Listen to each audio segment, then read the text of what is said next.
Assalamualaikum warahmatullahi wabarakatuh.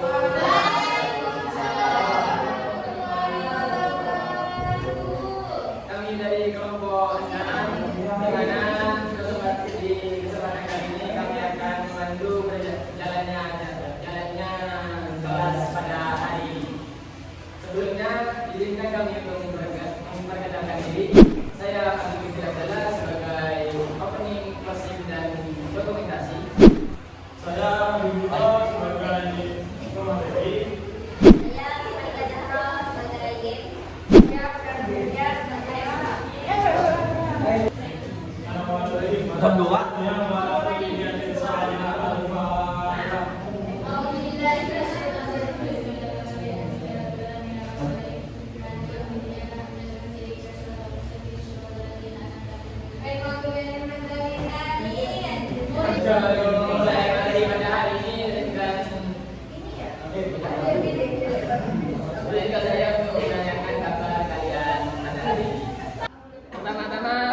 Saya mau menanyakan kabar kepada mbak-mbak yang cantik-cantik ini. Gimana kabarnya hari ini? Alhamdulillah baik.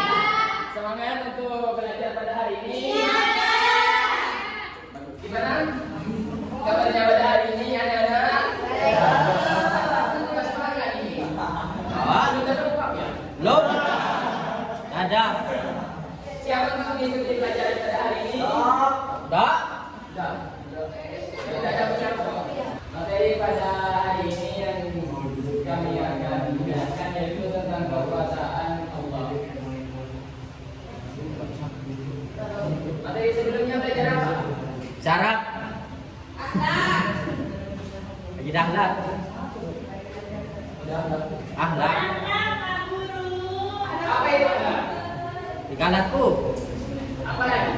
Ya mungkin langsung saja kita ke materi tentang kekuasaan Allah yang akan dijelaskan oleh Ustaz Habib. Baik. Anak-anak sudah siap? Dari kekuasaan Allah. Pengertiannya adalah kekuasaan Allah adalah mutlak dan tidak terbatas dan tidak tertandingi atas seluruh alam dan alam semesta. Jadi begini anak-anak, Allah itu apa namanya? Allah itu tidak ada tandingannya gitu loh. Dalam segi apapun, maupun kalau kepintaran, kekayaan dan segalanya, Allah itu mempunyai segalanya. Tidak ada yang bisa menandingi seperti itu anak-anak. Paham? Bisa dipahami ya anak-anak? Kemudian itu bukti kekuasaan Allah. Satu, di sini ada menguasai seluruh alam semesta, dan yang kedua berkuasa mengazab siapa yang melakukan dosa seperti atau melakukan dosa. Iya. Nah itu bisa mendapatkan azab kan betul. Makanya kalian tak boleh cabul,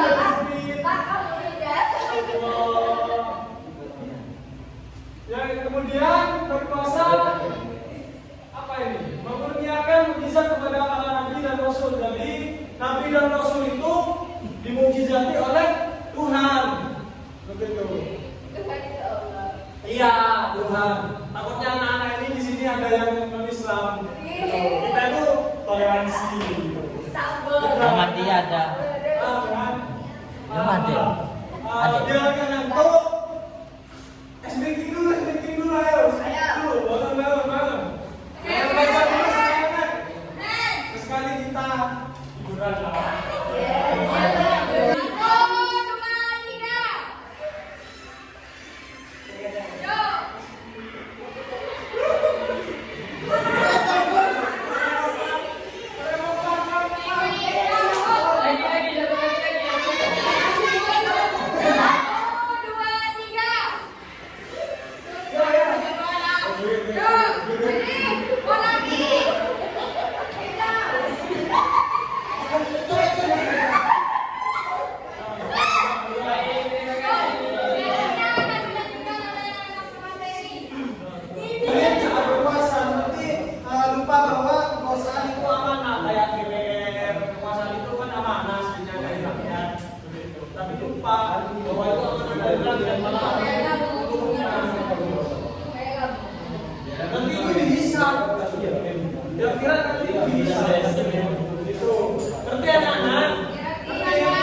Hadis kekuasaan.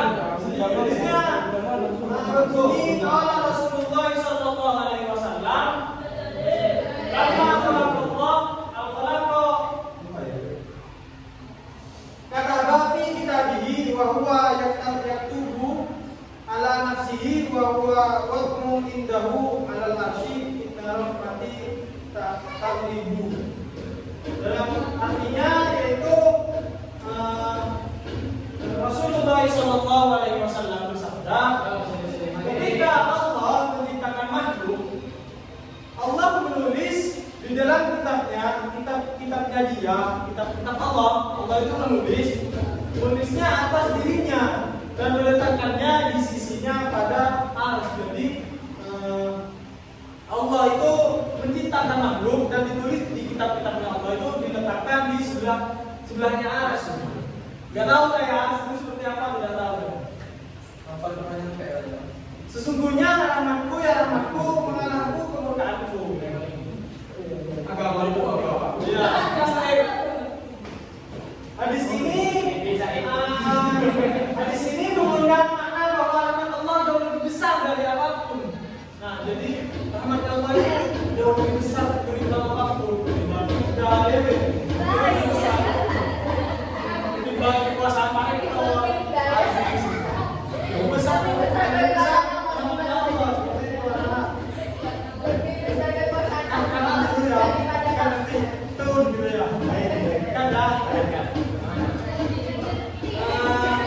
Dan lebih dominan dari kemurkaannya, rahmatnya itu lebih dominan daripada kemurkaannya. Jadi rahmatnya Allah itu lebih dominan daripada kemurkaannya Allah.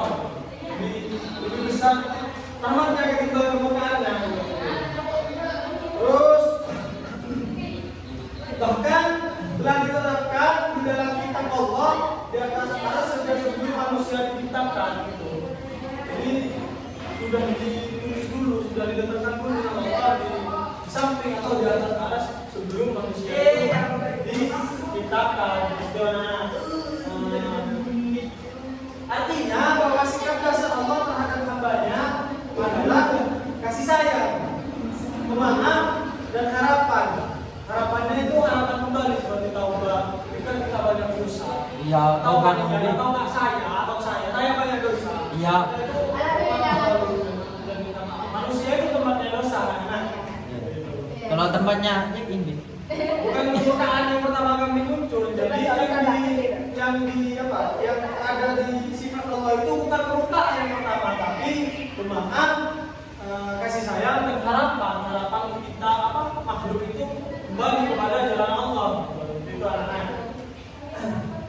Oleh karena itu, selama seorang hamba masih bernyawa, Allah selalu membuka pintu pengampunan dan memberi pintu buat hambanya itu balik ke jalan Allah. Bertaubat. Meskipun dosanya besar toh. Mantap nolo. Selain. Kaitannya dengan kekuasaan Fir'aun itu sombong, enggak? Meskipun Fir'aun itu sombong, kan beberapa kali Fir'aun itu dikasih ampunan sama Allah, tapi Fir'aunnya mengulangi lagi dan mengulangi lagi.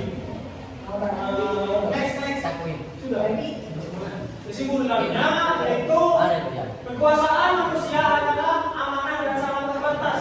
Sedangkan kekuasaan sejati hanya milik Allah. Kekuasaan di dunia ini hanya sementara. Itu hanya titipan, amanah dari Allah aslinya. Nah, sedangkan kekuasaan sejati hanya milik Allah dan kekuasaan di alam semesta ini, di dunia ini itu hanya milik Allah. Tidak ada milik makhluk, tidak ada milik manusia. Kemudian kita game ya. Ya, Pak. Pembagian kelompoknya tuh kayak gini. Kita mulai dari siswa yang paling kanan itu hidupnya Dina. Siswa selanjutnya itu hidupnya Dini dan siswa selanjutnya hidupnya Bibi. Itu seterusnya. Siswa yang ngikutin satu kelompok, yang ngikutin Dini satu kelompok, yang ngikutin Bibi satu kelompok. Seperti itu. Di masalah ini ayo dengan Nabi Zorin adik-adik. Ya Allah, adik-adik astaga. Ayo cepet. Oke,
Apa maksudnya?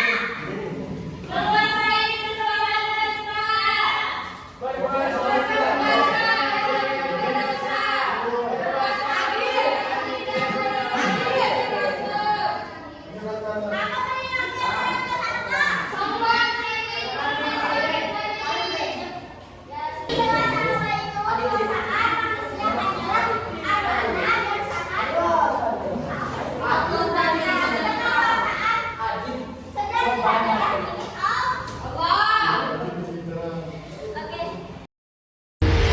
Pada zaman dahulu, hiduplah seorang nabi yang bernama Musa. Ia diutus oleh Allah Subhanahu wa taala untuk membebaskan kaum Bani Israel dari kezaliman Raja Fir'aun di Mesir. Fir'aun adalah raja yang sangat sombong dan kejam. Ia menganggap dirinya sebagai Tuhan dan memperbudak Bani Israel. Nabi Musa mengajak Fir'aun untuk menyembah Allah yang Maha Esa dan membebaskan Bani Israel. Akan tetapi, Fir'aun menolak dan menjadi marah. Akhirnya, Allah Subhanahu wa taala memerintahkan Nabi Musa untuk membawa Bani Israel keluar dari Mesir. Mereka pun berjalan jauh hingga sampai di tepi Laut Merah. Akan tetapi, tiba-tiba Fir'aun dan tentaranya datang dari belakang dan ingin menangkap mereka kembali. Kaum Bani Israel pun panik dan ketakutan. Mereka berkata, "Wahai Musa, kita akan ditangkap." Namun Nabi Musa menenangkan mereka, berkata, "Jangan takut, sesungguhnya Allah bersama kita." Lalu atas perintah Allah, Nabi Musa memukulkan tongkatnya ke laut. Dan tiba-tiba lautan itu terbelah. Airnya terangkat tinggi seperti gunung di kiri dan kanan. Dan jalan kering muncul di tengah-tengah laut. Nabi Musa dan Bani Israel segera menyeberang. Setelah semuanya sampai di seberang, Fir'aun dan tentaranya ikut masuk ke dalam jalanan itu. Akan tetapi, ketika mereka berada di tengah, Allah menutup kembali lautan itu. Fir'aun dan pasukannya tenggelam, dan mereka pun binasa. Allah Subhanahu wa taala menyelamatkan Nabi Musa dan kaumnya dari kejahatan Fir'aun.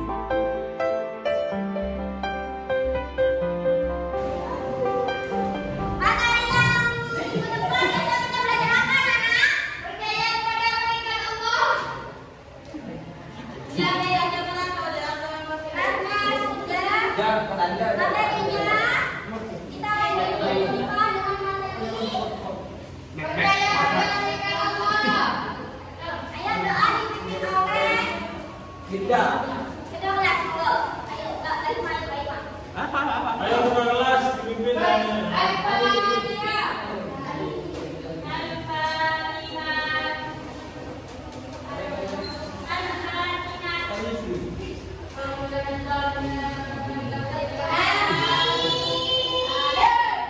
Untuk kali ini